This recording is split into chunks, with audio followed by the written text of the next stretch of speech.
ರಾಜ್ಯದಲ್ಲಿ ಒಂದೇ ಒಂದು ವಿಚಾರ ಚರ್ಚೆ ಆಗ್ತಾ ಇತ್ತು. ನವೆಂಬರ್ ಕ್ರಾಂತಿ ಕ್ರಾಂತಿ ಕ್ರಾಂತಿ ಅಂತ. ಆ ಕ್ರಾಂತಿ ಯಾವುದು ಅಂತ ಸ್ವತಃ ಸಿಎಂ ಸಿದ್ದರಾಮಯ್ಯನವರೇ ನಿನ್ನೆ ನಡೆದಂತಹ ಡಿನ್ನರ್ ಮೀಟಿಂಗ್ ನಲ್ಲಿ ಪ್ರಸ್ತಾಪ ಮಾಡಿದ್ದಾರೆ. ಅದು ಸಂಪುಟಕ್ಕೆ ಸಂಬಂಧಪಟ್ಟಂತಹ ಮೇಜರ್ ಸರ್ಜರಿ ಆಗುವುದು ಪಕ್ಕಾ ಅಂತ ಹೇಳಿಬಿಟ್ಟಿದ್ದಾರೆ. ಅಲ್ಲಿಗೆ ಎಷ್ಟು ಸಚಿವರಿಗೆ ಕೋಕು ಕೊಡಬಹುದು, ಎಷ್ಟು ಶಾಸಕರಿಗೆ ಸಚಿವ ಸ್ಥಾನದ ಭಾಗ್ಯ ಒಲಿಯಬಹುದು ಅನ್ನೋದರ ಕುರಿತ ಗ್ಯಾರಂಟಿ ನ್ಯೂಸ್ನ ಬಿಗ್ ಎಕ್ಸ್ಕ್ಲೂಸಿವ್ ಸ್ಟೋರಿಯನ್ನ ನಿಮ್ಮ ಮುಂದೆ ಇಡ್ತಾ ಇದ್ದೀವಿ.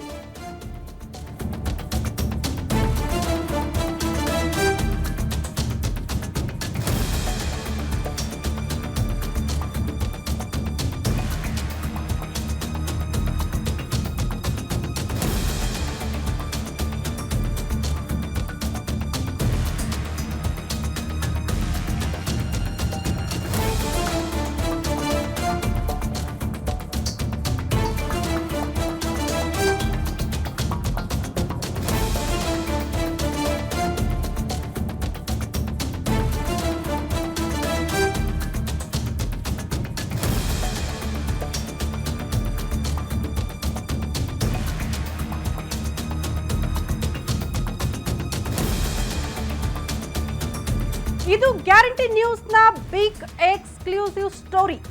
ಡಿನ್ನರ್ ಮೀಟಿಂಗ್ ನಲ್ಲಿ 12 ಸಚಿವರಿಗೆ ಕಹಿ ಬಡಿಸಿದ್ದಾರಂತೆ ಸಿಎಂ ಸಿದ್ದರಾಮಯ್ಯ. 12 ಸಚಿವರಿಗೆ ತ್ಯಾಗಕ್ಕೆ ರೆಡಿಯಾಗಿ ಅಂತ ಸ್ವತಃ ಸಿಎಂ ಸಿದ್ದರಾಮಯ್ಯನವರೇ ಸೂಚನೆ ಕೊಟ್ಟಾಗಿದೆ. 2.5 ವರ್ಷ ಎಂಜಾಯ್ ಮಾಡಿದ್ರಿ, ಈಗ ಪದತ್ಯಾಗಕ್ಕೆ ಸಿದ್ಧರಾಗಿ ಹೊಸಬರಿಗೆ ಅವಕಾಶ ಮಾಡಿಕೊಡಿ ಅಂತ ನೇರವಾಗಿ ಹೇಳಿದ್ದಾರಂತೆ ಸಿಎಂ. ನಿಮ್ಮ ಎಲ್ಲಾ ರಿಪೋರ್ಟ್ ಕಾರ್ಡ್ಗಳನ್ನ ಪರಿಶೀಲನೆ ಮಾಡಲಾಗಿದೆ, ಕಾರ್ಯ ಪ್ರಗತಿ ಪರಿಶೀಲನೆ ಮಾಡಿಯೇ ನಿರ್ಧಾರಕ್ಕೆ ಬರಲಾಗಿದೆ ಅನ್ನುವಂತಹ ವಿಚಾರವನ್ನ ಸಿಎಂ ಪ್ರಸ್ತಾಪ ಮಾಡಿದ್ದಾರೆ. ಭಿನ್ನಮತ ಬೇಡ, ಸೈಲೆಂಟ್ ಆಗಿ ಪದತ್ಯಾಗ ಆಗಬೇಕು ಅಷ್ಟೇ. ಮಂತ್ರಿಗಿರಿ ಕಳೆದುಕೊಳ್ಳೋದಕ್ಕೆ ಆ 12 ಸಚಿವರು ಮಾನಸಿಕವಾಗಿ ಸಿದ್ಧರಾಗಿ ಅಂತ ಸಿಎಂ ಹೇಳಿರೋದ್ರಿಂದ ಆ 12 ಸಚಿವರು ಹಾಗಾದ್ರೆ ಯಾರು ನಿಜಕ್ಕೂ ಪದತ್ಯಾಗ ಮಾಡಲೇಬೇಕಾದಂತ ಅನಿವಾರ್ಯ ಪರಿಸ್ಥಿತಿಯಲ್ಲಿದ್ದಾರೆ. ಸಿಎಂ ಕೈಯಲ್ಲೂ ಏನೂ ಇಲ್ಲ. ಸಿಎಂ ಮೇಲೆ ಒತ್ತಡ ಹಾಕಿ ಸಚಿವ ಸ್ಥಾನ ಉಳಿಸ್ಕೊಳ್ಬೇಕು ಅನ್ನುವಂತಹ ಪ್ರಯತ್ನಗಳಾದ್ರೂ ಕೂಡ ನೋ ಯೂಸ್. ಕಾರಣ ಇದು ಹೈಕಮಾಂಡ್ ನ ಸಂದೇಶ. ಹೈಕಮಾಂಡ್ ನ ಸಂದೇಶವನ್ನ ಪಾಲನೆ ಮಾಡಲೇಬೇಕಾದಂತಹ ಅನಿವಾರ್ಯತೆ ಸಿಎಂ ಸಿದ್ದರಾಮಯ್ಯನವರಿಗೆ ಇದೆ. ಹಾಗಾಗಿ ತಮ್ಮ ಆಪ್ತ ಬಳಗದಲ್ಲಿದ್ದಂತಹ ಕೆಲ ಸಚಿವರಿಗೂ ಕೊಡೋದಕ್ಕೆ ಸಿದ್ಧರಾಗಿದ್ದಾರೆ ಸಿಎಂ ಸಿದ್ದರಾಮಯ್ಯ. ನಿನ್ನೆ ನಡೆದಂತಹ ಡಿನ್ನರ್ ಮೀಟಿಂಗ್ ನಲ್ಲಿ ಈ ಎಲ್ಲಾ ವಿಚಾರಗಳು ಪ್ರಸ್ತಾಪ ಆಗಿದೆ. ದಿನ ಬೆಳಗಾದ್ರೆ ಜಸ್ಟ್ ಚರ್ಚೆಗಳಾಗ್ತಾ ಇತ್ತು. ಇರ್ಲಿ ಬಿಡಿ, ನೋಡ್ಕೊಳ್ಳೋಣ, ನವೆಂಬರ್ ಬರ್ಲಿ, ಹೈಕಮಾಂಡ್ ತೀರ್ಮಾನ ಮಾಡುತ್ತೆ ಬಿಡಿ ಅಂತ ಕೆಲ ಸಚಿವರು ಅಂದುಕೊಂಡಿದ್ರು. ಆದ್ರೆ ಈಗ ಸಿಎಂ ಸಿದ್ದರಾಮಯ್ಯನವರೇ ಸೂಚನೆ ಕೊಟ್ಟಿರೋದ್ರಿಂದ ನವೆಂಬರ್ಗೆ ಸಂಪುಟಕ್ಕೆ ಮೇಜರ್ ಸರ್ಜರಿ ಆಗುವುದು ಪಕ್ಕಾ ಅನ್ನುವಂತಹ ವಿಚಾರವನ್ನ ಸ್ವತಃ ಸಿಎಂ ಸಿದ್ದರಾಮಯ್ಯನವರೇ ಪ್ರಸ್ತಾಪ ಮಾಡಿ ಆಗಿದೆ. ಹಾಗಾದ್ರೆ ಆ 12 ಸಚಿವರು ಯಾರು? ಸಚಿವ ಸ್ಥಾನ ಬಿಟ್ಟು ಕೆಳಗಿಳಿಯಲೇಬೇಕಾದಂತಹ ಅನಿವಾರ್ಯ ಪರಿಸ್ಥಿತಿಯಲ್ಲಿ ಇರೋರು ಯಾರು? ನೀವು ಶಾಕ್ ಆಗ್ತೀರಾ. ಗ್ಯಾರಂಟಿ ನ್ಯೂಸ್ ಆ 12 ಸಚಿವರ ಲಿಸ್ಟ್ ಅನ್ನ ಕೂಡ ನಿಮ್ಮ ಮುಂದೆ ಇಡ್ತಾ ಹೋಗುತ್ತೆ. ಪ್ರಮುಖವಾಗಿ 12 ಸಚಿವರ ಲಿಸ್ಟ್ ಅನ್ನ ಗಮನಿಸಿದ್ರೆ ನೀವು ಎಲ್ಲರೂ ಕೂಡ ಪ್ರಭಾವಿಗಳೇ. ಪ್ರಬಲ ಖಾತೆಯನ್ನ ಹೊಂದಿರುವಂತಹ ಸಚಿವರೇ ಬಹುತೇಕ ಪದತ್ಯಾಗಕ್ಕೆ ಸಿದ್ಧರಾಗಬೇಕಾದಂತಹ ಪರಿಸ್ಥಿತಿಯಲ್ಲಿ ಇದ್ದಾರೆ ಅನ್ನೋದು ಗ್ಯಾರಂಟಿ ನ್ಯೂಸ್ಗೆ ಸಿಕ್ಕಿರುವ ಉನ್ನತ ಮೂಲಗಳ ಮಾಹಿತಿ. ಆ ಲಿಸ್ಟ್ ಅನ್ನ ಕೆಲವೇ ಕ್ಷಣಗಳಲ್ಲಿ ನಿಮ್ಮ ಮುಂದೆ ಇಡ್ತಾ ಹೋಗ್ತೀವಿ. ಜೊತೆಗೆ 3-4 ಬಾರಿ ಶಾಸಕರಾದವರು ನಮಗೊಂದು ಅವಕಾಶ ಯಾವಾಗ ಸಿಗುತ್ತೆ ಅಂತ ಎದುರು ನೋಡ್ತಾ ಇದ್ರಲ್ಲ, ಆ ಅವಕಾಶ ಸಿಗೋದಕ್ಕೆ ಕಾಲ ಸನ್ನಿಹಿತವಾಗಿದೆ. ಅದು ನವೆಂಬರ್ಗೆ. ಕೆಲ ಶಾಸಕರಿಗೆ ಸಿಹಿ ಸುದ್ದಿ ಆದ್ರೆ ಇನ್ನೂ ಪ್ರಬಲ ಸಚಿವರಿಗೆ ಇದು ಶಾಕಿಂಗ್ ವಿಚಾರ. ಕಾರಣ ಯಾರ ಮೇಲೆ ಲಾಭಿ ಮಾಡಿದ್ರು, ಯಾರ ಮೇಲೆ ಒತ್ತಡ ಹಾಕಿದ್ರು ಕೂಡ ನೋ ಯೂಸ್ ಅನ್ನುವಂತ ಪರಿಸ್ಥಿತಿ. ಹಾಗಾಗಿ 2.5 ವರ್ಷ ಮುಕ್ತಾಯ ಆದ ಬಳಿಕ ತಮ್ಮ ಸಚಿವ ಸ್ಥಾನ ಬಿಟ್ಟು ಕೆಳಗಿಳಿಲೇಬೇಕಾದಂತಹ ಅನಿವಾರ್ಯತೆಯಲ್ಲಿ ಕೆಲ ಸಚಿವರಿದ್ದಾರೆ. ಹಾಗಾಗಿ ಈಗಲೇ ಅವರಿಗೆ ಟೆನ್ಷನ್ ಶುರುವಾಗಿದೆ. ನಿಮ್ಮನ್ನ ಸಚಿವ ಸ್ಥಾನಕ್ಕೆ ರಾಜೀನಾಮೆ ಕೊಡಿಸೋ ಹೊತ್ತಿಗೆ ಹೇಳಿದಾಗ ಅಸಮಾಧಾನಗಳು ಭುಗಿಲೇಳುತ್ತೆ, ಭಿನ್ನಮತಗಳು ಭುಗಿಲೇಳುತ್ತೆ. ಹಾಗಾಗಿ ಈಗಿನಿಂದಲೇ ಮಾನಸಿಕವಾಗಿ ಕೆಲ ಸಚಿವರನ್ನ ಸಿದ್ಧ ಮಾಡ್ತಿದ್ದಾರೆ ಸಿಎಂ ಸಿದ್ದರಾಮಯ್ಯ ಅನ್ನೋದು ಬಹಳ ಸ್ಪಷ್ಟವಾಗಿ ನಿನ್ನೆ ನಡೆದಂತಹ ಡಿನ್ನರ್ ಮೀಟಿಂಗ್ ನಲ್ಲೇ ಗೊತ್ತಾಗ್ಬಿಡ್ತು.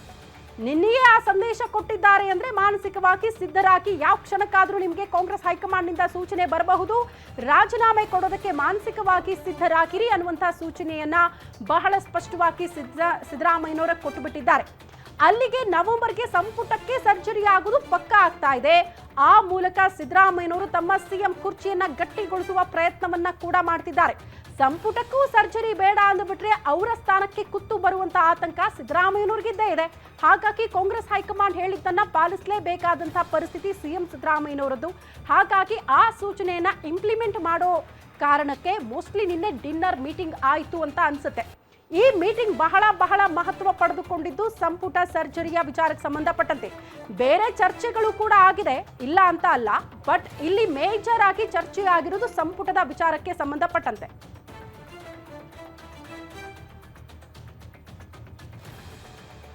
ಹಾಗಾದ್ರೆ ಆ 12 ಸಚಿವರು ಯಾರು, ಯಾರಿಗೆ ಕೋಕ್ ಕೊಡೋದಕ್ಕೆ ಕಾಂಗ್ರೆಸ್ನ ಹೈಕಮಾಂಡ್ ಸಿದ್ಧವಾಗಿದೆ ಅಂತ ಆಲ್ರೆಡಿ ಕೆಲ ಸಚಿವರಿಗೆ ಹಿಂಟ್ ಅಂತೂ ಸಿಕ್ಕಿದೆ. ನಮ್ಮ ಸಚಿವ ಸ್ಥಾನ ಗ್ಯಾರಂಟಿ ಇಲ್ಲ, ಕೆಳಗಿಳಿಲೇಬೇಕಾದಂತಹ ಪರಿಸ್ಥಿತಿ ಇದೆ ಅಂತ. ಇನ್ನ ರಿಪೋರ್ಟ್ ಕಾರ್ಡ್ ಬಗ್ಗೆ ಪ್ರಸ್ತಾಪ ಮಾಡ್ತಾ ಇದ್ವಿ. ಆ ರಿಪೋರ್ಟ್ ಕಾರ್ಡ್ ಅಲ್ಲಿ ಸಚಿವರ ಕಾರ್ಯವೈಖರಿಯ ಬಗ್ಗೆ ಒಂದಷ್ಟು ಅಂಶಗಳನ್ನ ಉಲ್ಲೇಖ ಮಾಡಲಾಗಿದೆ. ಈ ಹಿಂದೆ ಕಾಂಗ್ರೆಸ್ನ ಹೈಕಮಾಂಡ್ ಗೊತ್ತಿಲ್ಲದಂಗೆ ಕೆಲ ಸಚಿವರ ರಿಪೋರ್ಟ್ ಕಾರ್ಡ್ ಅನ್ನ ತರಿಸಿಕೊಂಡಿತ್ತಂತೆ. ಪ್ರಮುಖವಾಗಿ ತಮಗೆ ಕೊಟ್ಟಿರುವಂತಹ ಇಲಾಖೆಯ ಜವಾಬ್ದಾರಿಗಳನ್ನ ಎಷ್ಟರ ಮಟ್ಟಿಗೆ ಸಮರ್ಥವಾಗಿ ಆ ಸಚಿವರು ನಿಭಾಯಿಸುತ್ತಿದ್ದಾರೆ, ತಮ್ಮ ಕ್ಷೇತ್ರಗಳಲ್ಲಿ ಎಷ್ಟರ ಮಟ್ಟಿಗೆ ಆಕ್ಟಿವ್ ಆಗಿದ್ದಾರೆ, ಜನರಿಗೆ ಎಷ್ಟರ ಮಟ್ಟಿಗೆ ಅವರು ಹತ್ತಿರ ಆಗಿದ್ದಾರೆ, ಇವರ ಬಗ್ಗೆ ಜನರಿಗೆ ಇರುವಂತಹ ಅಭಿಪ್ರಾಯಗಳೇನು, ಪಕ್ಷದಲ್ಲಿ ಇವರ ಬಗ್ಗೆ ಇರುವಂತಹ ಅಸಮಾಧಾನಗಳೇನು, ಕೊಟ್ಟಿರುವಂತಹ ಅನುದಾನವನ್ನ ಸರಿಯಾಗಿ ಬಳಕೆ ಮಾಡಿಕೊಂಡಿದ್ದಾರಾ, ಗ್ಯಾರಂಟಿ ಯೋಜನೆಗಳನ್ನ ಸರಿಯಾಗಿ ಜನರಿಗೆ ತಲುಪಿಸುವ ನಿಟ್ಟಿನಲ್ಲಿ ಜಿಲ್ಲಾವಾರು ಕೆಲಸಗಳನ್ನ ಮಾಡಿದ್ದಾರಾ, ತಮಗೆ ಕೊಟ್ಟಿರುವ ಇಲಾಖೆಯಲ್ಲಿ ಯಾವುದೇ ರೀತಿಯ ಸಮಸ್ಯೆ ಆಗದೇ ಇರೋ ರೀತಿಯಲ್ಲಿ, ಭ್ರಷ್ಟಾಚಾರ ಆಗದೇ ಇರೋ ರೀತಿಯಲ್ಲಿ ಆ ಇಲಾಖೆಯ ಜವಾಬ್ದಾರಿಯನ್ನ ಸಮರ್ಥವಾಗಿ ನಿಭಾಯಿಸಿದ್ದಾರಾ, ಈ ಎಲ್ಲ ಅಂಶಗಳನ್ನ ಇಟ್ಕೊಂಡು ಒಂದು ರಿಪೋರ್ಟ್ ಕಾರ್ಡ್ ಅನ್ನ ಹೈಕಮಾಂಡ್ ಕೂಡ ತರಿಸಿಕೊಂಡಿದೆ ಅಂತೆ.